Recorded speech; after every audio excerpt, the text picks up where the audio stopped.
Բարոյցից արգելի հայրենակիցներ, ուղիղ եթեր Նոյան Տապանն է, տաղավարում հյուրընկալել եմ ազգային ժողովի անկախ պատգամավոր Հովիկ Աղազարյանին։ Մեր հետևորդներին հիշեցնեմ, որ Նոյան Տապանի ուղիղ եթերները կարող եք դիտել Նոյան Տապանի պատրոնում, QR կոդը ձեր էկրաններին է։ Բարոյցից, պարոն Աղազարյան, շնորհակալ եմ Նոյան Տապանի հրավերն ընդունելու համար։ Պարոն Աղազարյան, բնականաբար ուզում եմ ձեզ հետ անդրադառնալ մեր Ծավան բնակավայրում տեղ ունեցած ընդդիմադիր համայնքապետ Վալոդիա Գրիգորյանի սպանությանը։ Սրանից մի քանի օր առաջ, դեպքից մի քանի օր առաջ Նիկոլ Փաշինյանը համաժողովում վստահաբար խոսում էր եւ հիշեցնում էր, որ սահմաններին 1 տարի 7 ամիս է կրակոցներ չկան եւ զինվորներ չեն մահանում։ Հիմա այս դեպքը, որը տեղ ունեցավ փաստորեն համայնքապետի հետ, եւս ցնցեց հասարակությանը, Նիկոլ Փաշինյանը անմիջապես անդրադարձավ նաեւ այս դեպքին, պահանջելով մանրամասն քննարկել, մանրամասն ուսումնասիրել, գտնել մեղավորներին եւ բոլորը պետք է ենթարկվի պատասխանատվության։ Սա ինչի մասին է խոսում այս համայնքապետի սպանությունը, հաշվի առնելով, որ Փետրվարի 5-ին այդ համայնքում եւս եղավ մեկ սպանություն, նախկին համայնքապետի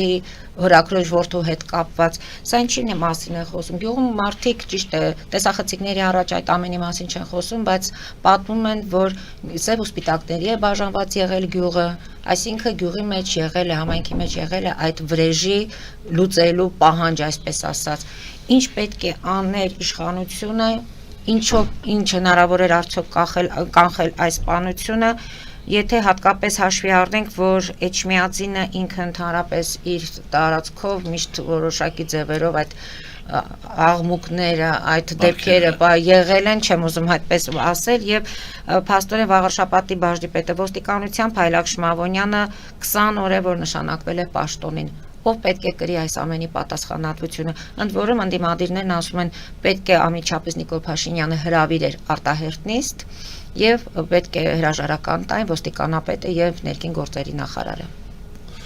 Նախարարդառնում վարչապետի այդ խոսքերին, որ 1 տարի 7 ամիս սահմանի վրա զինվոր չի զոհվում, դա իհարկե շատ լավ է, բայց նաեւ իր կողմից էլ կներեք իհարկե զինվորը հենց այն ինստիտուտն է, որ պաշտպանում է հայրենիքը եւ հայրենիքի պաշտպանության գործընթացում, երբ որ ճշնամական ասենք հարաբերությունների մեջ ես քո հարևանի հետ, կարող է եւ զոհվել։ Եվ այդտեղ ցավալի, բայց սարսափելի բան չկա։ Սարսափելին այն ինչ որ տեղի ունեցավ փաստորեն մեր Ծավանում։ Ասենք վերցնենք գեղեցիկ ընտանիքի հայր, երիտասարդ տղամարդ, քաղաքացի, մարդը բարձրագույն արժեք ըստ սահմանադրության, այդ ամեն ինչին գումարվում է նաև այն հանգամանքը, որ ինքը նաև համայնքի ղեկավար է։ Այո, բացի իր ընտանիքից պատասխանատվություն է կրում ամբողջ համայնքի համար։ Ուզում ասեմ, որ ասենք, բայց յուրաքանչյուր քաղաքացի, յուրաքանչյուր անհատ է, ինքը բարձրագույն արժեք, բայց այստեղ նաև ուրիշ ներբերակներ է ձեռք բերում, նաև որ համայնքի ղեկավար է։ Հետևաբար այստեղ արդեն խնդիրը պետք է մոտենանք լրիվ ուրիշ տեսանկյունից։ Չէ՞ որ դուք նշեցիք նաև որ մի տարի առաջ էր տեղի ունեցել Ցավալին նմանատիպ միջադեպ եւ հետեւաբար իրավապահ մարմինները պարտավոր էին միջև ուղնուցուցը ուսումնասիրեին, պարզեին ինչեր կա այդտեղ հետամուտ լինեին, հետևեին գործընթացներին, որպեսզի կանխարգելեին եւ կամ պարզեն այդ ամեն ինչը։ Իսկ մարդիկ ինչ են գնում այդ ճանապարհով հարաբերությունների ճշգրտման, դատաստան են տեսնում, դատավոր են դառնում եւ այլ եւ դահիճ են դառնում, որովհետեւ վստահություն չկա իրավապահ մարմինների նկատմամբ։ Չեն գտնում, որ իրավապահ մարմինները այս կամ այն հարցը արդարացիորեն, թեկուզ իրենց դեմ, բայց արդարացիորեն գլուխում որ մարդիկ հանգիստ են, ասենք հարևանի հետ խոսալուց, իմս հետ խոսալուց դեմա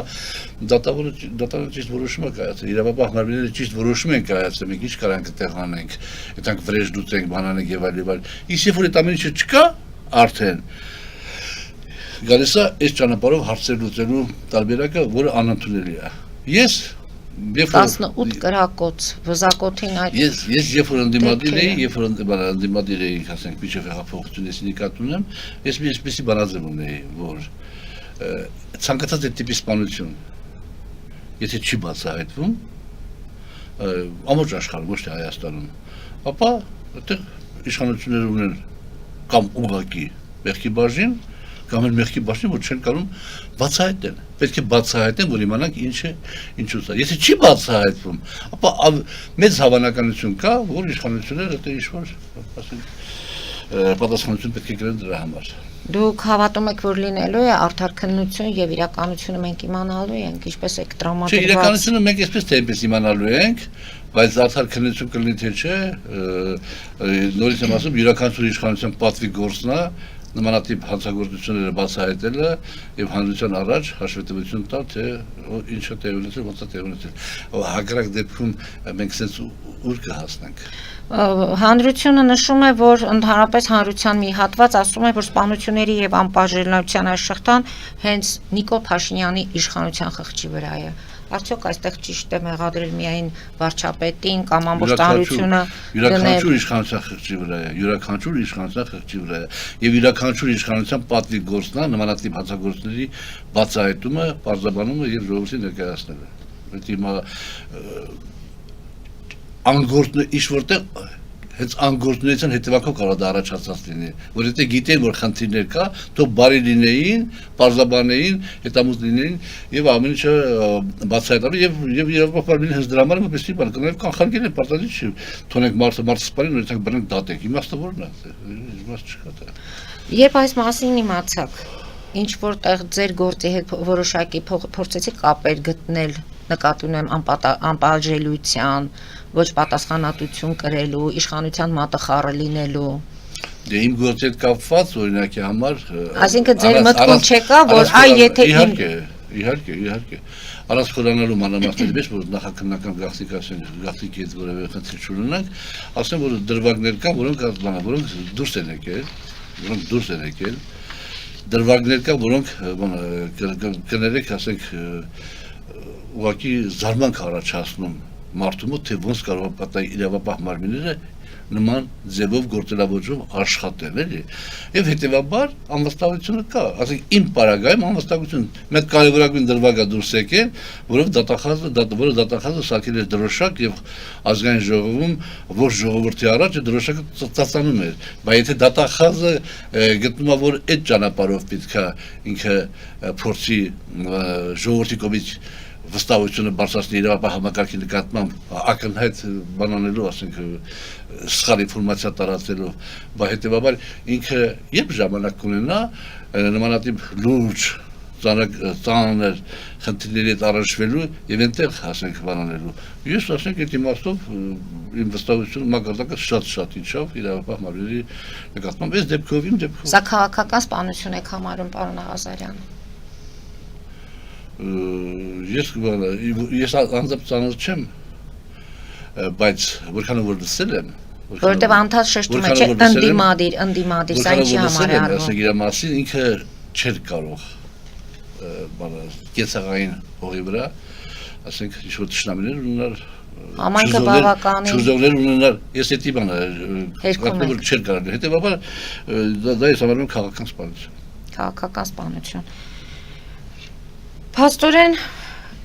ինչ է ստացվում։ Ստացվում է, որ ինչպես դուք ասեցիք, մարդը արժեք չունի այս հասարակության մեջ, խոսում ենք ինչ որտեղ ամբագորգոր հայտարարություններ են անում, բայց իրավապահ համակարգը կաղում է, ունի թերություններ եւ դրանից տուժում է հասարակ քաղաքացին։ Այն որ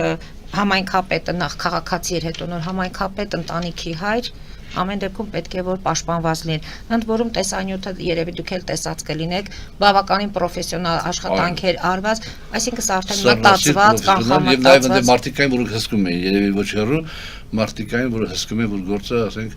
արվի բանակն ակնհայտ է այդ, որ հետ գնում է մի քանի վայրկյան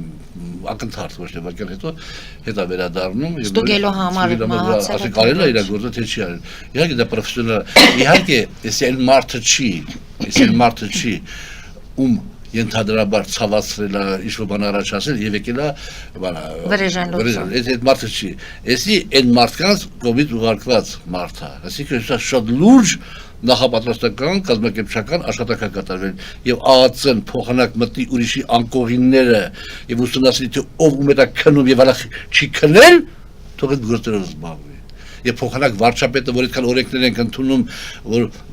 այդ քրեական ենթամշակույթը բանը հետ մղվի թող աշխատի այնցանի որ իրավապահ համակարգի նկատմամբ վստահություն մեծանա ոչ թե ասի ես 5 հատ բան եմ գաղութում եմ եղել այսինքն վարչապետը Մեղավորություն ունի։ Առաջին վարչապետը ղեկավարն է եւ նման բայց ոչ չեմ մեղադրելու այդ ավտոմատին որ կրակեց որով կրակեցի գնդակահարվեց եւ ավտոմատիկ քսեց գնաց ավտոմատիկ կարծեմ ինձ թվաց ավտոմատիկ քսեց գնաց հիմա բռնեք այդ ավտոմատին դատենք ասենք այ անպետք գործիք դու ինչու մարդ սպանեցին էտա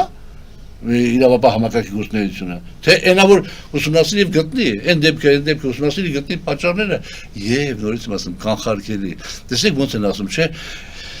կանխարգելել ենք ես ինչ հեղաշրջումը կանխարգելել ենք ես ինչ հեղաշրջում կանխարգելել ենք ես ինչ ապրեք ենթադրեք թե հա բանել ապրեք կանխարգելել եք բայց այդ բաները նկատի ունեք կանխարգելեցին իրենց աթոռը հանկարծ գործնելու իրավիճակը շատ հմուտ են ասենք աշխարհում որևէ մի հիմար կարող է պատահի մտածի որ անկախին բացասական վերաբերմունքից Բագրատ Գալստանյանի նկատմամբ մի հիմար կարող է պատահի մտածի որ Բագրատ Գալստանյանը էզեու հեղաշրջում պիտի իրականացներ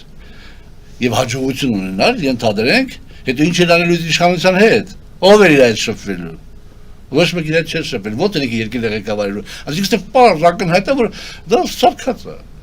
եւ վարչապետի արձագանքը ինչպես է գնահատում շատ արագ եւ կարծես թե կոշտ մոտեցում կար իրավապահ համակարգի հանդեպ դու պիտի կբար հետեւությունը պետք է անի եթե արագ շատ կար ժամանակ նախ արդեն պիտի հետեւություն անել կադրային որոշակի ես չգիտեմ թե ով ինչի համար է պատասխանատու որովհետեւ նորից եմ ասում պիտի այդտեղ շատ հատուկ ուշադրություն դարձվեր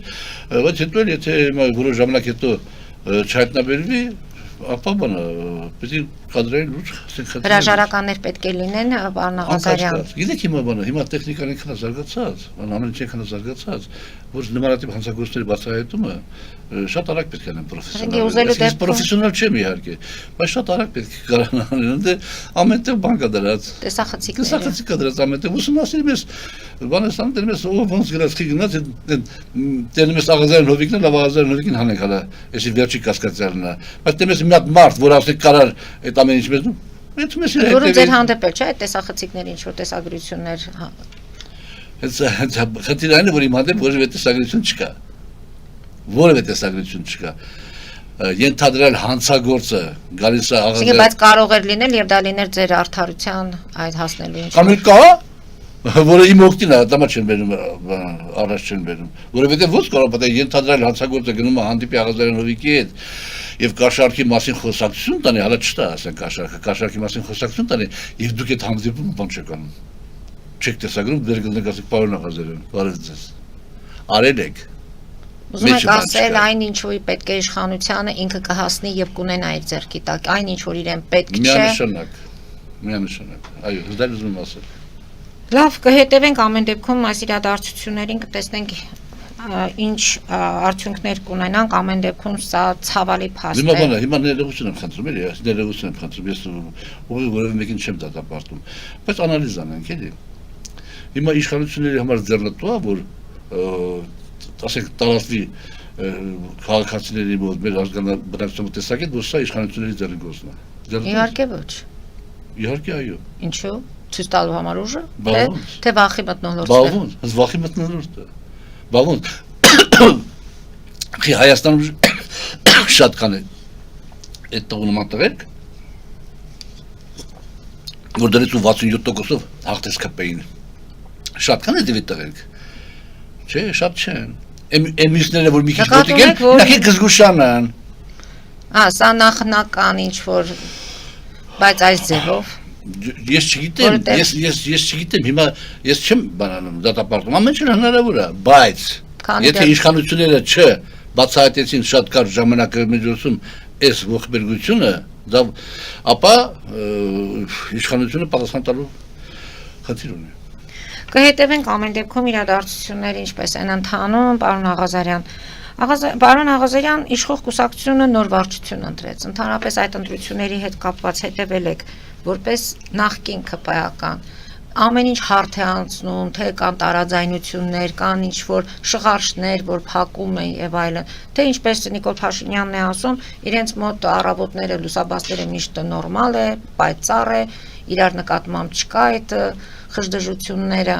թեև վերջում մենք տեսանք Ալեն Սիմոնյան, նաեւ տեսակետներ եմ հայտնել,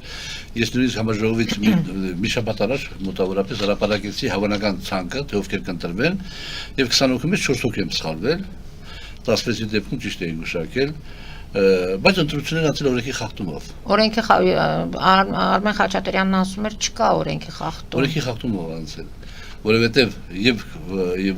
օրենքում կա հետևյալ կերպ, ընտրությունների մասին օրենքներում կա հետևյալ կուսակցությունների մասին կարծեմ օրենքում ագրված, որ համաժողովում վարչության անդամը համարվում է ընտրված, եթե հավաքել է քվեարկության մասնակիցների կեսից ավելի ձայն։ Սա օրենք է, և մենք ենք այդ օրենք ընդունել։ Իսկ ենտեղ, այդ 20 հոգուց 12-ից ներքև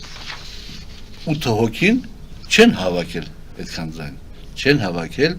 կեսից ավելի ձայն, օրենքի պահանջը խախտվել է, հրապարակում եմ կարծացել, որ բավականին մանրամասն վերլուծել էր այդ հանգամանքը, հրապարակ թերթում էր վերլուծական ներկայացված, որ թե և կանոնադրությունների ներկայացված համապատասխան կետը քաղաքացիական պայմանագրի և օրենքի համապատասխան հոդվածներ ներկայացված, որից բխում է, որ սա օրենքի խախտումով արված։ Պարզ հասարակ քննարկելու հարց չկա, վիճելու հարց չկա։ Իսկ ինչ վերաբերում է մյուս գործընթացներին, ապա մեծ շատ մանրամասն տեղյակ չեմ, որովհետև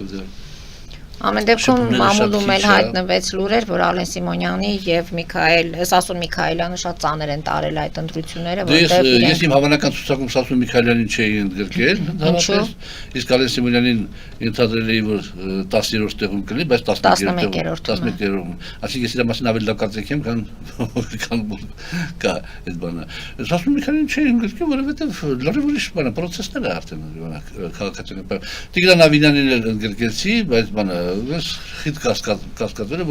որովհետև բոլորովին այլ գործընթացներ են արդեն տեղ ունենում։ Նկատի ունեք ինչը։ Նկատի ունեմ հետևյալը, Նիկոլ Փաշինյանը արդեն ուզում է ազատվի, այսպես կոչված հներից։ Մրցակիցներից, թե։ Չէ, մրցակիցներից չէ, հներից, ազատվի, որովհետև յուրաքանչյուրը եւ Աղազարյան Հովիկը եւ Սասուն Միքայելյանը եւ էլի շատերը իրենց ինչ-որ իմաստով ներքին, այսպես կոչված, ներքին էներգետիկայով բանով իրենց իրավունք են վերապահում այլ կարգավիճակ, այսպես կոչված։ Թե դուք երրորդ հանրապետության սերունդներ եք դրա համար։ Ինքները երրորդ հանրապետության սերունդ։ Բայց հիմա չէ 4-րդի մասին եք խոսում։ Դե 4-րդը արդեն այդ լրիվ ուրիշ թեմա է, եթե առիթ կլի խոսելու, հիմա ձեր բանում կանադանանք դրան։ Բայց բանը, չէ, Նիկոլ Փաշինյանը բանը չի կարողանում տանել, ասենք, մարդկանց, որոնք կարան սեփական կարծիք ունենան։ Որոնցից մեկն էլ ձեզ դուք եք։ Ամեն դեպքում վարչության աշխատանքներին էլ կարող ենք հետևել, որտեղ մենք արդեն տեսնում ենք տարաձայնություն։ Ես կարծում եմ պիտի նրանք պատասխան տան, հրապարակված է, հրապարակ թերթում հրապարակված է այդ բանը, հարցը, որ սա անցել է օրենքի խախտումով։ Դե մտածում եք, որ կլինեն նոր ընտրություններ։ Պիտի պարզաբանում տան, Կորոն Պատեևի ես ինչ-որ բան լավ չեմ հասկանում օրենքից կամ ասենք, որտեղ ես որ կարծացի հրապարակ թերթում, հետո ուսումնասիրեցի նորից վերադարձա օրենքին եւ կանոնադրությանը, տեսա որ վերլուծությունը շատ ճիշտ է գրված։ Ասենք օրենքը ինչ ասում, ասում պետք է հավաքի կեսից ավելի, քվեարկողների կեսից ավելի ձայն, բայց քաղաքացիական պայմանագիրը համագումարում ռեյտինգային է հասկացել քվեարկությունը եւ առաջի հաշվելու նաև կանանց քվոտան իհարկե։ Ընդ որում կանայք արդեն շատ էին այս անգամ վարչության։ Դե քվոտայի պատճառով, հա, հաշվելու նաև կանանց քվոտան ռեյտինգային կարգով է բանարել, ընդգրկել վարչության կազմում։ Օրենքի խախտումը։ Պարոն Աղազարյան, այս գործընթացները, որ լինում է ԿՊ-ի շուրջ, ինչ որտեղ չեք զղջում, որ դուք մեջը չեք, ինչ որտեղ չեք ափսոսում, որ երկար ժամանակ տրամադրել եք հենց այդ։ Չէ, եթե ես մեջը լինեի, օրինակ ես խախտումը չէր լինի։ Այս խախտումը։ Ձեզ կլսեին։ Բնականաբար, եթե բացահայտ ներկայացնես, որ սա օրենքի խախտումը, բնականաբար այլ տարբերակ է գտնվել։ Լիքը տարբերակներ կա քվեարկությունը կազմակերպելու օրինակի համար։ Եթե ես մեջը լինեի, ելի որոշ գործընթացներ երևի թե այլ կերպ գնային արտաքին քաղաքականության բնագավառում, իմ համեստ կարծիքը կայտնեի, կարող է պատենքերից մի երկու լսեին եւ այլ։ Բայց մեջը չեմ այն պատճառով, որ փորձել եմ այդպեսին, ոչ թե այդպեսին եղել եմ։ Եվ ես նույնիսկ վարչապետին հիշեցրեցի իմ նկատմամբ վերաբերմունք մի քանի տարի առաջվա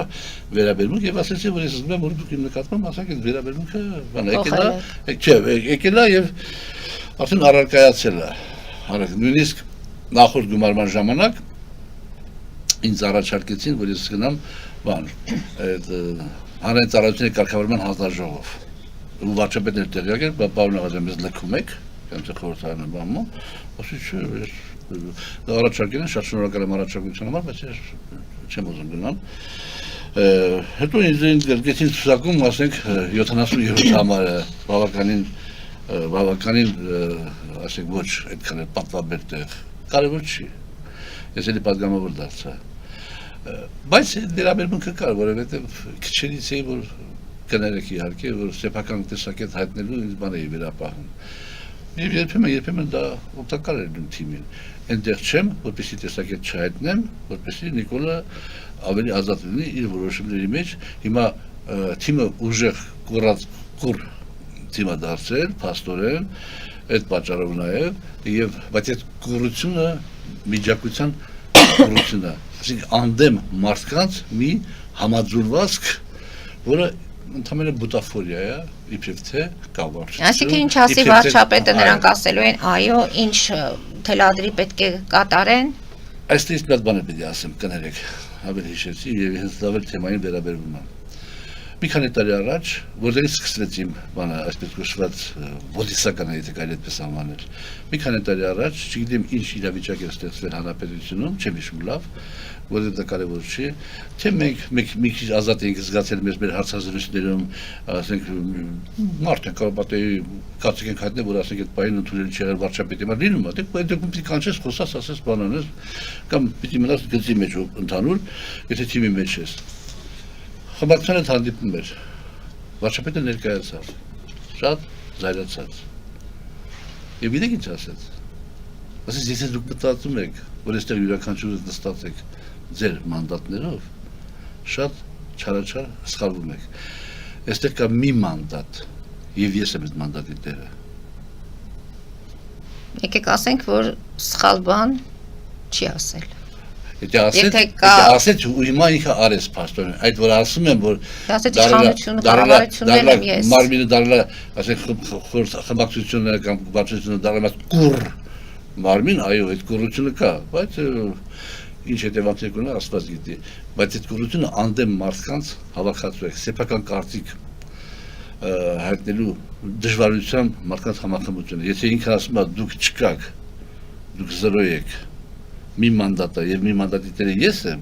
ապա արդեն պետք է կառավարությունն էլ է ինքը Էդել նոր ասեց, էլի կառավարությունն նոր ասեց, ասեն նրանց համար ովքեր շատ դմբոյին և չեն հասկանում իր ասածները, ինքը մի հատ էլ հրապարակային ասեց, քիչ էր որ մեր մոտ էլ ասել, մի հատ հրապարակային ասեց։ Ամեն դեպքում կա նաև այդ տվարկածը, որ Նիկոլ Փաշինյանը ունի վերընտրվելու հնարավորությունը։ Իհարկե ունի վերընտրվելու հնարավորություն, որովհետև նախադիմադի դաշտն է շատ բան, ծվրված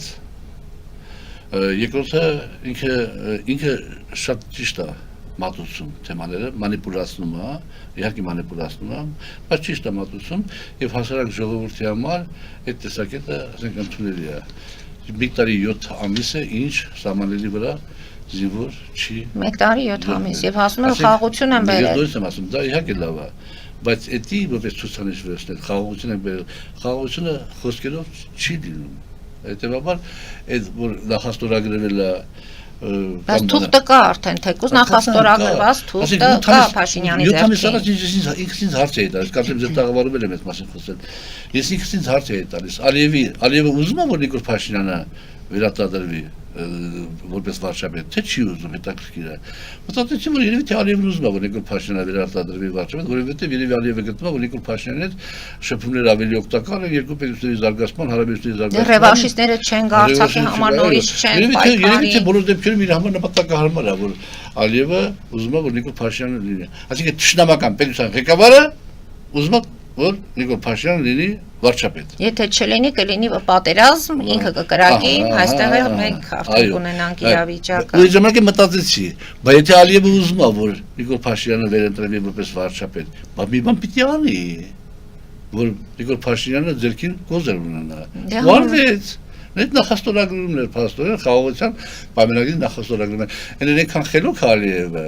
որ չստորագրեց, այլ նախաստորագրեց, որովհետև էլի բաներ ունի ստանալու Էլ ինչ ստանա, սահմանադրությունը Նիկոլ Փաշինյանը վերընտրվելու դեպքում փոխելու է, դրա մասին կարծես թե խոստացավ, ՀՀԿ Միսկի խումբը լուծարվեց, սահմանազատումը Տավուշի տարածքում արեցինք, թեև իրենք ասում են Կիրանցով եւ ոսկեպարով է սկսել խաղաղությունը եւ Նիկոլ Փաշինյանը բոլորին հորդորում է գնալ Կիրանց եւ տեսնել խաղաղությունը ինչպես է լինում եւ թշնամուց մի քանի մետրի վրա դպրոցն է, բայց երեխաները դպրոց են հաճախում եւ ֆուտբոլ են խաղում։ Հիմա անդիմադիրները ինչ պետք է անեն, անդիմադիր քաղաքական գործիչները ուժերը ինչ պետք է անեն։ Պետք է ասեն մենք գալիս ենք եւ հաջորդ օրը պատերազմ ենք հայտարարում Ադրբեջանին, թե նախապես պետք է ասեն, որ մենք բոլոր, այսպես կոչված, միջպետական եւ այլ համաձայնագրերին տեր ենք։ Պարոն Աղազարյան, արդյոք Արցախի թեման նորից կարող է շահարկվել եւ ժողովուրդը դրան կուլ կգնա անդիմադիրների կողմից։ Կամ թեկուզ նույն Նիկոլ Փաշինյանը հիմա այդ տեսեք սա ամենակարևոր հանգույցային հարցերից մեկն է։ Նիկոլ Փաշինյանը եւ անդիմադիր ամենաուժեղ գործիչները Արցախյան կոնտեքստում, Արցախի ժողովրդի ինքնորոշման իրավունքի կոնտեքստում շատ լավ գիտեն, որ 2000 թվականների սկզբից, կեսերից 2005 թվականից սկսած յուրաքանչյուր ընտանիքի խոհանոցում ինչ խոսակցություն է եղել ամուսնու եւ կնոջ մեջ։ Դու Ղարաբաղն էլ, Ղարաբաղցիներն էլ։ Դրան բերեցին հասցրեցին, այդ վիճակին բերեցին հասցրեցին նախին իշխանությունները, որ առաջացրեցին հակամարտություն, ասես կոչված հայաստանցի Ղարաբաղցու խնդիր բարձրացրեցին։ Դու Ղարաբաղն էլ, Ղարաբաղցիներն Նիկոլ Փաշինյանն գիտի, որ դա այդպես ասել են։ Ամենաուժեղ ընդդիմադիրներն են գիտեն, որ այսօր ասում են Արցախի ժողովուրդը պետք է վերադառնալ, հա պետք է, իհարկե, բայց դա այդքան մեր գործը չի իշխան միջազգային հանրության։ Հիմա Նիկոլ Փաշինյանը այդ հանգամանքը շատ ճիշտ է օգտագործում, վստահ լինելով, որ ժողովուրդը կողքին է այդ հարցում։ Իսկ դիմադիրները Պարզ ասես Նիկոլ Փաշինյանը անկեղծ ասավ, չեք ուզում հեղափոխություն արեք, այդ դեպքում չի չենք անում այդ հեղափոխությունը։ Որովհետև գիտեմ որ մարդիկ դուրս չեն գա այդ գաղափարի վրա։ Այդ գաղափարի վրա մարդիկ դուրս չեն գա փոխված, որովհետև այն իրավիճակը, որ ստեղծվել է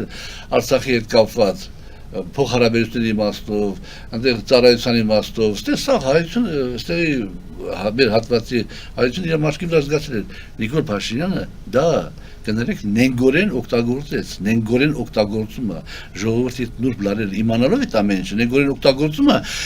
դա սոուսի տակ այլ որոշումներ է կայացնում օրինակի համար ինքը ինչ էր ասում ընդամենը մի ամիս առաջ խաղաղության պայմանագիրը կլինի ձախ կողմում Իակի Մեսկի խմբին ուղղված դիմումը աջ կողմում կստորագրեմ խաղաղության պայմանագիրը հետո դիմումը բայց այդպես չարեց, էլի խափեց, ասենք հետո սոուսով բերեց, խափեց դա էլ բանալեց, այդ ձևով ներկայացրեց ժողովրդին։ Այն դեպքում երբ որ փաստորեն ինքը ըստ էության արգելում է որևէ մեկին զբաղվել Արցախի հարցով։ Անձամբ ես իր տեսակետին եմ, որ պետությունը չպիտի զբաղվի այդ հարցով։ Ես իր տեսակետին եմ, բայց ինքը իրավունք չունի արգելելու որևէ մեկին այդ հարցով զբաղվել եւ մասնավորապես եկեղեցուն։ Ինքը այդ իրավունքը չունի, թող զբաղվեն, որովհետև Արցախի ժողովրդի ըստ էության ցեղասպանության հարցը մենակ հայ ժողովրդի եւ հայոց պետականության խնդիրը չի։ Դա համաշխարհային, ասենք, մարդկանցության դեմ արված հանցագործություն է։ Ինչի սրբագործում, այ հիմա տեսեք, այդ խոհանոցային այդ ինտրիգը, որ Ղարաբաղցիներն էլ ինքը օգտագործում է այլ այսպես ծրագիր առաջ քաշելու համար եւ այլ 4-րդ հանրապետությունն է բերում առաջ։ Դուրս գան կարճատև գովազդային գաղթարի, որից հետո խոսենք թե ինչ է նշանակում 4-րդ հանրապետություն ասածը։ Հարգելի հայրենակիցներ, հետևեք քիչ անց կվերադառնանք տաղավար եւ կշարունակենք մեր զրույցը։ Ֆելիչե ժամանակակից ատամնաբուժական կլինիկա։ Այստեղ հարմարավետությունն ու խնամքն առաջնային են։ Այստեղ կիրառվում են ատամնաբուժական ամենաժամանակակից տեխնոլոգիաներ, ճշգրիտ ախտորոշում, արդյունավետ բուժում, նուրբ փորձառություն եւ անհատական մոտեցում։ Սկսած սովորական մանրուքներից մինչև առաջադեմ ընթացակարգեր, այստեղ դուք գտնվում եք բարձր որակավորում ունեցող եւ փորձառու ատամնաբուժական մասնագետների ձեռքերում։ Մեր բարեկամական եւ հյուրընկալ անձնակազմն այստեղ է յուրաքանչյուր այցը հաճելի դարձնելու համար։ Ֆելիչե, ձեր առողջ եւ ամենաերջանիկ շպիտը սկսվում է այստեղից։ Եկեք եւ բացահայտեք նորարարության փորձագիտության եւ կարեկցանքի կատարյալ համադրությունը։ Երևան շիփինգ, սենսացիալ ստեղ, հա։ Այո, ճիշտ եք եկել։ Սանդրոցներ Երևան ուղարկելը $2.99 օթանավով։ Այո, Իսկ եթե դոլար ուղարկես, դոլար ստանան։ այո, Իսկ որ տանեն տուն հասցնեն, էլի մի տոկոս, հա։ 2%։ Ասա ծրի է, էլի։ Ժողովուրդ սենսացիա, ծրի է։ Նորթ Հոլիվուդ Գլենդել։ Ջաքփաթ հագուստի խանութը երկրորդ մասնաճյուղն է բացել Գլենդելի սրտում, որտեղ կարող եք ձեռք բերել եվրոպական եւ ամերիկյան ընտիր հագուստեղեն, կոշկեղեն, աքսեսուարներ պայուսակներ ամենահարմար արժեքներով։ Նաև կարող եք ցանկացած ապրանք պատվիրել եւ ձեռք բերել կարճ ժամանակում։ Jackpot-ի Glendale-ի հասցեն է 1135 North Pacific Avenue, հեռախոս 818 813 2252։ Jackpot հագուստի լավագույն կենտրոնը Glendale-ում։ 60-ից ավելի ճանաչված եվրոպական բրենդների ինքնատիպ, չկրկնվող եւ մատչելի ընտրանին Fortuna Home and Country House խանութ սրահում։ Նորաոճ սպասք եւ կահույք հորեկա բնագավառի համար, տեքստիլ, տնտեսական ապրանքներ, ամեն ինչ գեղեցիկ կյանքի համար։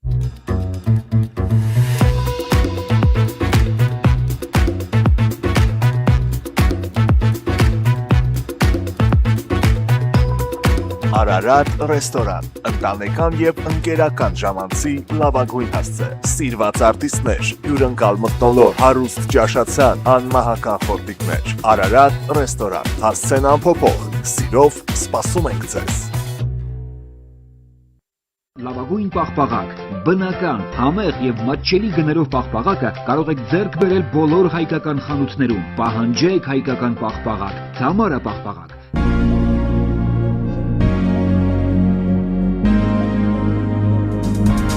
Տպագրեք ձեր գիրքը Նոյան տապան տպագրատանը, ինչպես նաև թերթեր, ամսագրեր, բուկլետներ եւ այլն։ Հասցեն քաղաք Երևան, Իսահակյան 28 առաջին հարկ։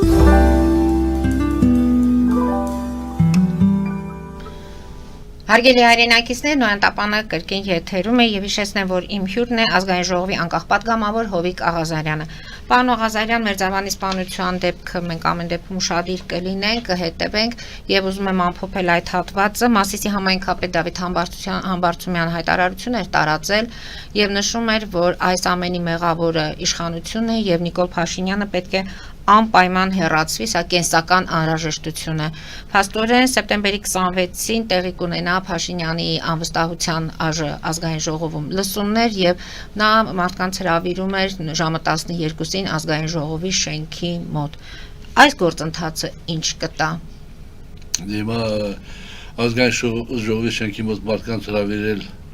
ոչ չանեմ լսումների մատամների վրա ճնշում գործադրեն, դե բնականաբար այդ հավաքվելու են այն մարդիկ, որոնք կողմ են իմպիչմենտի գործընթացին, հետևաբար ճնշում գործադրելու անհրաժեշտություն չկա, բայց դե բոլոր դեպքերում երբ համերաշխության բանի իմաստով կտեսնենք, ես էլ եմ մասնակցելու այդ լսումներին, կտեսնենք, ասենք կարծիք հայտնենք, կլսենք ուրիշների կարծիքները, կփորձենք իմի բերել։ Հիմա ձեր կարծիքը 4-րդ հանրապետության հետ կապված ինչ է նշանակում։ Չորրորդ հանրապետության հետ կապված, ուրեմն տեսեք, ես չեմ կարծում, որ 1910 Ընդ որում դա ստեղծել է ժողովուրդը, քաղաքացիական պայմանագիրը ընդհանրապես այդ հղկում է մի խոսքով։ Հիմա փորձեմ իմ կարծիքը։ Ես չեմ կարծում, որ 1917-18 թվականներին հավաքվել են ժամանակվա մեր ազգի ասպես կոչված լիդերները, Արամ Անուկյան, Սիմոն Վրացյան եւ մյուսները ասում են, տղեկ ջան, ինչ անենք, բայց չստեղծենք առաջին հանրապետություն։ Այդևի չի եղել։ Եվ հետո չեն եղել բոլշևիկները, ասել են, մենք ջնջում ենք առաջին հանրապետությունը եւ ստեղծում ենք երկրորդ հանրապետությունը, սովետական միության ժամանակահատվածը։ Եվ հետո չի եկել Լևոն Տեր-Պետրոսյանը, մենք ստեղծում ենք երրորդ հանրապետությունը։ Այդ բաժանումները պայմանական են, որոնք իրենց մեջ ընդգրկում են այդ պայմանականությունը ինչու պայմանավորված, որովհետև ասես լուրջ փոփոխությունների հետևանքով են առաջացել։ Հետո պատմությունն է մի քանի տարի հետո գնահատում են պայմանականորեն հեշտ է կողմնորոշվել, այն առաջին հանրապետությունը երկրորդ или երրորդ։ Բայց երբ որ դու գալիս ես ամբիցիայով եւ ասես ես ստեղծում եմ 4-րդ հանրապետությունը, այդ թող չասի որ բան, թիմն է, բանն է այդ անդեմ մասաներից բաղկացած թիմը, հիմա ես արդեն դեռ թիմում էի, որ ինքը այդ մասին խոսում էր 4-րդ հանրապետության սահմանադրության փոփոխելու, ինչ է ես ասենք համաձայն եմ, ենթադրենք թե զինանշանը փոխելու հետ եմ համաձայն, բայց հռչակագրի դու ինչ գործ ունես։ Ինչ ես նոր հռչակագիր ընդունում։ Դու փոխի սահմանադրությունը, փոխի զինանշանը, ուրիշ փոփոխություններ արա, ինքնաբերաբար մի 10 տարի հետո սա կհամարեն այդ ժամանակահատված 4-րդ հանրապետության սկիզբ, ինքնաբերաբար։ Բայց դու լրիվ ուրիշ ճանապարհով ես գնում վտանգավոր ճանապարհով։ Հիշում եք, երբ որ ինքը ասում էր, որ սահմանազատման գործընթացը պետք է արվի եւ այլ, ոնց էր հիմնավորում գեղեցիկ ձևով։ Մենք կադաստրի վկայական չունենք փաստորեն, թե որն է մեր հողը։ Մենք պիտի այդ կադաստրի վկայականը ստեղծենք, ունենանք։ Հիմա դու բան ես սարքում, շենք ես սարքում։ կամ հանրապետություն է սարքում 4-րդ, շենք է սարքում։ Այդպես կադաստր ասում ես բան արեք, ախպեր, բան գրացեք, ասում ես հարևաններից թուղթ բեր, կամ շինթույլտվություն տանք, ասում են շինթույլտվության համար հարևաններից թուղթ տվեք, դրանք հոզյան լույսը, ջուրը, բանը չես փակում ես շենքը կառուցում ես։ Այդպես հարևանի մոտ մի հարևանի մի պահանջադրում, մի հարևանի մի պահանջադրում, մի հարևանի մի պահանջադրում։ Հիմա դու վերացնում ես այսպես կոչված երրորդ հանրապետությունը, ասենք վերացնում ես ծննդականը, մեր պետականության ծննդականը վերացնում ես, հռչակագիրը վերացնում ես, նոր հռչակագիր ես ուզում ընդունել տաս եւ հետեւաբար ասենք նոր շենք ես ուզում կառուցել, որի անունը Հայաստանի Հանրապետությունը կարող է անուններ փոխել։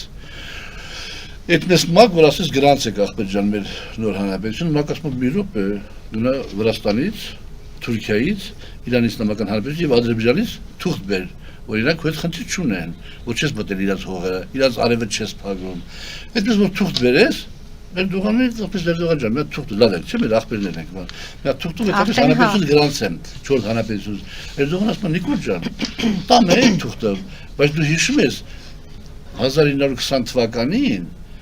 ես ու դու 1920 2020 չէ 1920 թվականին ես ու դու Գյումրիում նստած սուրճ էինք խմում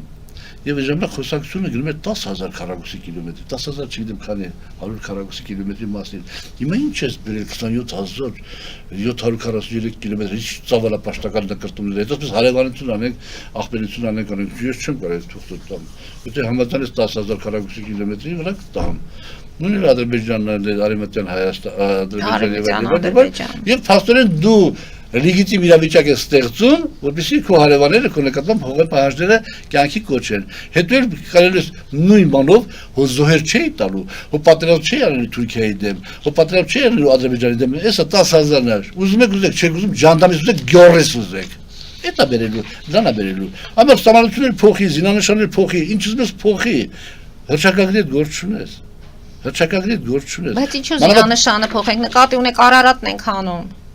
Բան չեմ ասում, բան չեմ որ դրա ամեն այն ինչի մասին մենք խոսում ենք։ Ստեղ է շահարկում, ստեղ է ուրիշ շահարկում է այդում։ Ասենք զինանշանը բանը Արարատի հարցը, ցեղասպանության հարցը, ինքը ո՞նց է մեկնաբանում, ասում դա սովետական միության, ասենք որպես իմպերիա պետության, քարոզչության բանում է, արդյունքում է 40-ական թվականից սկսած եւ ճիշտ է ասում։ Եվ գրողը տանի ճիշտ է ասում այդ մարդը։ Հավայի պետք չի հակադրվել։ Եվ քեզ գից քաշել, ասել ես ես գծի ես կողմը, դու գծի այն կողմն ես, որտեղ որ ճիշտ է ասում, ասենք ճիշտ է ասում։ Այսինքն դաստիարակության մոդելը, հայրենասիրության մոդելը, այս ամեն ինչը։ Ցեղասպանության հարցը եւ բանը Թուրքիայի հարաբերությունները եւ բանը հուշահամալիրը կառուցել է սովետական միության ժամանակ, սովետական միության արտաքին քաղաքականության այսպես կոչված բաների զելնելով։ Հասկացանք։ Դու ինչ ես ասում։ Դու ասես ցեղասպանություն չի եղել։ Դու հիմա այդ ես ասում։ Ռուսը ասել է շահի զերլելով, հասկացանք, այդ անտերպետությունները այդպիսի բան ունեն, սկզբունք ունեն, որ բոլորը առաջնորդվեն իրաց շահով, ոչ մի այլ անտերպետություն չկա, որ մեր պետության շահով առաջնորդվի, մենք ենք որ առաջնորդվենք Ադրբեջանի շահով, օրինակ համար, հասկացանք, ռուսը իր շահով առաջնորդվել, բայց ցեղասպանություն չի եղել, դու եք ես բերում բանանես դրա շրջանառության մեջ, Արարատի նկատմամբ մեր ժողովրդի նվիրական զգացողությունները պահանջատիրական բանացնում աշխարհում կա կներեք բառացում կոպիտ բառեմ օգտագործելու աշխարհում կա մի հատ անասուն որ մտածում է որ Հայաստանը վտանգ է սպառնում Ադրբեջանին ու Թուրքիային 100 միլիոն բանին հա կա այդպեսի մի անասուն չի կարող այդպեսի մի անասուն ընդ որում Ադրբեջանը չի կարող այդպեսի մի անասուն ինչ որ խոսում է ով որ խոսում են դրանք քարոզչական նպատակներով են ասում որ յամթե մենք վախենում ենք Հայաստանից մենք հանգարցակի վաղմիսը ռևանշիստները գան մեզ կկոտորեն մի հատ այդքան Ստամբուլը կդասնեն այրանցով ոչ էլ վախենում են Զանգեզուրի միջանցքն են ուզում այս հասկացան բայց մյուսները վախենում են չէ վախենում են խաղաղություն ստեղծեն այս տարածաշրջանում Հայաստանի պետությունը վերացնել եւ խաղաղություն ստեղծել այդ կոնտեքստով հիմա երբ դու այդ 4 հանրապետության գաղափարը առաջ ես քաշում դա տակ լիքը վտանգներ եւ անհանգստություններ կա, որովհետեւ հա մի կերպ կարաս դու, մի կերպ կարող ես Որոնք են այդ վտանգավոր թեզերը։ Ասեմ, մի կերպ կարաս դու արևեն խոստանաս, որ բանից ընտրություններից հետո համալությունը փոխելու ես եւ մի կերպ կարող ես փոխել համանadrությունը, վախցնելով, բանալով ժողովրդին եւ այլ եւ այլ։ Մի երկու կրակոցել կլինի սահմանին։ Էդի կարաս փոխես։ Բայց բաներ կա որ շատ դժվար կարողանաս անես։ Օրինակ 300,000 փախստականի վերադարձի փաստաթուղթի ստորագրելը դա բանը։ Դա պատերազմ է։ Դա արդեն դա Հայաստանի բախում է։ Այո։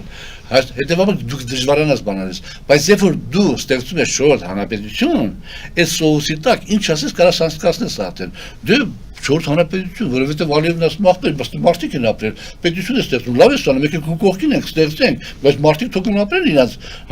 պատմական հողում ապրեն, այդ ձևով այդ պետությունը ստեղծի։ Փախստականների վերադարձ, այդ բաները հիմա տեսեք իշխան այդ ասես կոչված դատավարությունը որ տեղի ունենում, Բաքվում այդ խայտարակությունը, մեր ամոթը, հալա մեր ամոթը մի կողմ բովանդակություն ինչ ձևի է, արդեն Նիկոլ Փաշինյանն կանչում, հարցակցության վկայության տալու եւ այլ, Այդ էլ կարող պատի այդտեղ էլ մի հատ ուրիշ բաներ անես, մի քանի օքի բռնես, տաս Ալիևին ասես, ես եկա քեզ, որովհետև այ ԱԾ-ի տնօրենը ինչ է խոսել այն դա ձեր կարծիքով։ Չեմ կարող ասել։ Հիմա այդ իմաստով չորրորդ հանրապետության այդ գաղափարը դա շատ վտանգավոր գաղափար է։ Ես նորից եմ ասում։ Հետևաբար անդիմադիր մեր բաները սուպեր հայրենասերները չպետք է ասեն, «Դու սահմանադրությունը փոխովի սենսը, դու սա սենսը, պետք է վերցնեն որոշ գաղափարներ, որոշ այն պայմանավորվածները, որ այսօր Նիկոլը բացահայտորեն ունի Ադրբեջանի եւ Էրդողանի հետ, այդ պայմանավորվածները չպիտի խախտվի։ Դից բխող մարտահրավերները պետք է կառավարվեն։ Եթե Նիկոլ Փաշինյանը չհրասվի, ապա ինքը նույն ձևով կշարունակի եւ այդ ամեն ինչը կբերի Հայաստանի պետականության համար շատ վտանգավոր որոշումների ընդունման։ Պետք է Նիկոլ Փաշինյանին հրասնել եւ այն փաստաթղթերը, որ ինքը ստորագրել է, որպես պետություն տեր կանգնել այդ փաստաթղթերին, բայց կառավարել դրանից բխող մարտահրավերները։ Վաշինգտոնյան համաձայնագիրը փոխելու է մեր կյանքը։ Տեսեք, ասում են օգոստոսի 8-ից հետո այլ Հայաստանում ենք ապրում։ Հա ասում չի։ Վաշինգտոնյան համաձայնագիրը, եթե հնարավոր լինի այսօրվա իշխանությունների կամ հաջորդ իշխանությունների միջոցով այդ բանին ներգրավել Թրամփի միջանցքի հետ կապված այդ միջոցառմանը ներգրավել Իրանի Իսլամական Հանրապետությանը, Ռուսաստանին եւ Չինաստանին, ապա ես դա համարում եմ, որ շատ լավ բան կլինի։ Շահեկան է Հայաստանի Շատ համար։ լավ բան կլինի։ Վախենում եմ, որ Նիկոլ Փաշինյանը իբրև ցույց տալիս, որ ինքը նպատակը հետապնդում է, բայց չկարողանա եւ մենք մնանք Ադրբեջան-Թուրքիա տանդեմին հետ դեմ հանդիման, որը կլինի ծայրահեղ վատ։ Միջանցքից էլ վատ։ Այդ որում Ալիևն ասում էր, երբ ուզենք, մենք կարող ենք շատ արագ այդ տարածքը իրենցով անել։ Հիմա իրանք կարող են այդ տարածքը իրենցով անել ռազմական ճանապարհով, որը կարող էին չմարսել։ Միջազգային հանրությունը այլ գնահատական տալ։ Հիմա իրանք անում են դա ուրիշ բանով։ Իրենց հարևան Հայաստանը օգտագործելով իր սուվերեն իրավունքը իր տարածքի վրա, տալիս է իրաց դեպի հնարավորություններ։ Խիպիտ իրանք բանալ, որ դա փափուկ ձևով նա եւ ոչ մեկը չի կարող բանասի։ Իրանի Իսլամական Հանրապետությունը եթե ձեն հանի կասի Ալիև կասի «Լսի ախպեր ինչ ես ուզում»։ Այդ մարդը իրացնում է իր սուվերեն իրավունքը եւ հողի այս հատվածը տալիս է ինձ։ Քույր գործն է։ Խես միջամտում ուրիշի ներքին գործերին։ Չի կարելի, չէ՞։ Իրանի Իսլամական Հանրապետությունը։ Եվ դուք հիմա եւս պնդում եք, որ ինչքան շուտ հեռանա այս իշխանությունը, այնքան մենք կորուստներ չենք ունենա։ Ես կարծում եմ, որ Նիկոլ Փաշինյանը ինքը պետք է ներքին կարգով աջակցել իմպիչմենտի գործընթացին, որովհետև իմպիչմենտի գործընթացը ինքը հենց իմպիչմենտին աջակցի։ Այո, որովհետև եթե իմպիչմենտի գործընթացը չմասնակցի իշխանական ողջ թիմը կամ թիմի մի մասը, ապա այն չի իրականացվի։ Ինքը պետք է ներքին կարգով աջակցել իմպիչմենտի գործընթացին եւ փաստորեն 6 ամիս, 7 ամիս գնալ հանգստանալ։ Չէ՞ որ ինքը 100% վստահություն ունի, որ ժողովրդի ճնշող մեծամասնությունը իր կողքին է։ Եկը գար 6 ամիս հետո խաղաղություն բերող վարչապետի մասին ենք խոսում։ Հասկանանք, 6 ամիս հետո գար, կասել շերի ժողովուրդ, ինձ ընտրում եք այդ խաղաղության գործընթացը այս ճանապարհով տեղ եմ հասցնում, փախստականին 300,000 բերում եմ Հայաստան։ Բանակում ծառայությունը դարձնում տարի 6 ամիս։ Կրթության համակարգում սա կարևոր կառուցապատում։ Եվ ընտրվի 26 թվականի ընտրություններին։ Ալիևին Էրդողանն զանգի, ասի կներեք տղի ջան, մեր մոտ իմիջմենտ ա եղել, մեզ մի 6 ամիս մի քիչ բան անենք, էլի պասիվանանք, տնանք ինչ ա լինում, նա շուրջ քաշեր, արտաշնչեր, հանգստանալ եւ ներկայանալ ժողովրդին, ժողովուրդը թող իրան ընտրեր, բայց ինչի է ուզում ընտրություններին գնա, այս ձեւ հələ թաքուն մի քանի բաներ հասցնի անի, որքանով է ինքը այդքան վստահ, որ այդ իր որոշումները ընդունելի է լինել։ Ընդունելի, ասենք որքանով է վստահ։ Քանի որ Բաքվի դատի մասին խոսեցիք։ Ես ոչ պետք է դատեմ, ես ոչ պետք է, որպես քաղաքացի կներեք, ոչ պետք է դատեմ վարչապետի այդպես կոչված գործողությունները, որքանով են հայանպաստ, որքանով ոչ։ Երբ որ ինքը անընդհատ իր մտածածին բան հակառակ բան անում։ Դուք պատերազմ եք ուզում, պարոն Աղազարյան։ Ես պատերազմ չեմ ուզում, եւ խաղաղության պայմանագիրը պատրաստ ենք մենք ստորագրել, համաձայն ենք խաղաղության պայմանագիրը ստորագրել, ավելին մենք գտնում ենք, որ բոլոր պայմանավորվածությունները, որ Ադրբեջանի հետ ունի այսօր Նիկոլ Փաշինյանը, մենք այդ պայմանավորվածությունները հարգելու ենք։ Եվ քանի որ դատի մասին խոսեցիք Բաքվում, խոսենք նաև դատի մասին Երևանում։ Միքայել Սրբազանը մեղավոր ճանաչվեց եւ դատարան կարդաց նրա վերդիկտը։ Ինչ է սա նշանակում մեր հոգեվոր դասը, ամեն դեպքում անազատության մեջ ունենք հոգեվոր դասի ներկայացուցիչներ։ Եվ դատավարությունը նայում ենք, տեսնում ենք ամեն դեպքում մի քանի, այսինքն որոշ ժամանակ առաջ արված հայտարարությունները այն ժամանակ քրյացին չէին, հետո դարձան Սա էլ եք ինչ-որտեղ համադրում, բերում մոտեցնում ձեր տարբերակին, որ երբ որ ինչ-որտեղ պետք է, դարակից հանվում են գործեր։ Իհարկե, դա նշանակում, որովհետև եթե Նիկոլ Փաշինյանը 100% վստահություն ունենար, որ իր տեսակետները ժողովրդի ճշգրիտ մեծամասնությունը կիսում է, ապա ինքը քարերի չէր գնա։ Այստեղ քարերը ինքը ճնշում է, վախեցնում է, մյուսներին հնազանդեցնում է, որպեսզի արտահայտ կամ հերթական ընտրությունների ժամանակ ապահովի իր համար բարենպաստ իրավիճակ։ Ես նորից եմ ասում, Բագրատ Գարստանյանի հետ կապված այդ կապիկությունները, դա սարկած բաներ են,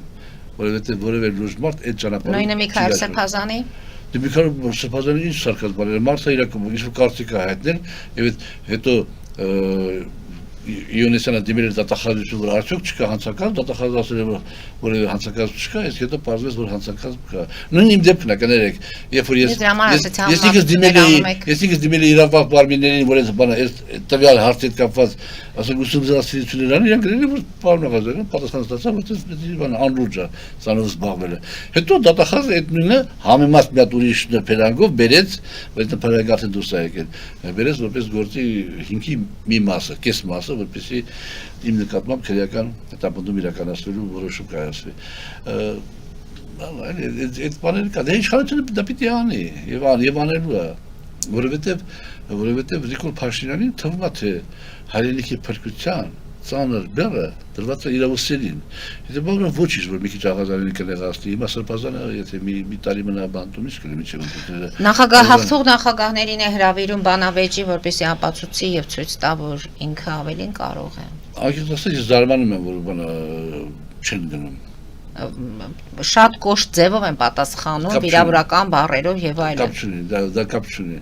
Ես զարմանում եմ, որ չեն գնում, թող գնան եւ Գուցե չեն գնում, որտեղ գիտեն, որ չեն կարողանալու հարցերի պատասխանները տալ։ Ինչու չեն գնում։ Բայց այս դեպքում հարց առաջանում, եթե չեն գնում, չեն ասենք որևէ հարցադրում չունեն, այդ իրանց բոլոր հայտարարությունները դառնում մերկապարանոց։ Ես ինչ բան եղել ասես, դու չես ասես, թող այդ համ բանը բացահայտեն ասեն, էսա տես, պարոն վարչապետ, այս օրենքի բան, այս ինչ կետը բան է, այս օրենքի նախ այս օրենքը խախտել ես, երկրորդը այս ձևի առաջարկություն եղել դու չես ուսումնասիրել, բայց թող գնան ասեն, արդեն զարմանալի է, որ չեն գնում։